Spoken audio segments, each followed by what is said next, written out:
Hi అండి. ఈరోజు video వచ్చేసి వెజిటేబుల్ రైస్ అండి. చాలా బాగా వచ్చిందండి. మా పిల్లలైతే చాలా ఇష్టంగా తిన్నారనమాట. మీకు కూడా ఈ రెసిపీ అయితే షేర్ చేస్తాను.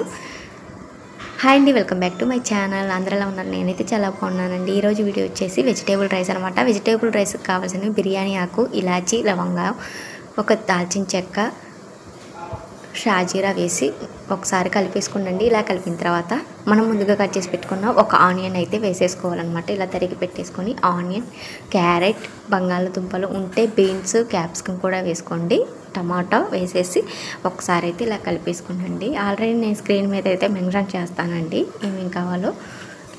ఇలా కలిపేసుకొని మూత పెట్టేసుకొని ఒక 10 మినిట్స్ అలా వదిలేస్తే మనకు బాగా మగ్గిపోతాయండి. ఇక్కడ ఈ విధంగా నేను చూపించిన విధంగా. ఇప్పుడు మనం అల్లం వెల్లుల్లి పేస్ట్ 1 స్పూన్ వేసేసి ఒక్కసారి కలిపేసుకుందాం. ఇలా కలిపేసుకున్న తర్వాత ఇందులో చిటికెడు పసుపు, టేస్ట్కి సరిపడా సాల్ట్, 1 స్పూన్ కారం వేసేసి ఇలా నేను ఇక్కడ చూపించిన విధంగా ఇందులోనే గరం మసాలా,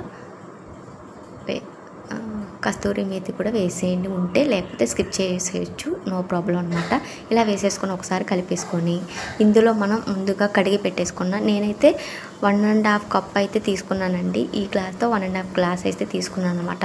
రైస్ కడిగి పక్కన పెట్టేసుకుంటే నానిపోతాయి. ఇదే గ్లాస్తో 3 గ్లాసులు వాటర్ పోసేసుకొని ఒక్కసారి కలిపేసుకొని మూత పెట్టేసుకుంటే మనకైతే వెజిటేబుల్ రైస్ అయితే ఒక 15 మినిట్స్లో రెడీ అయిపోతుందండి.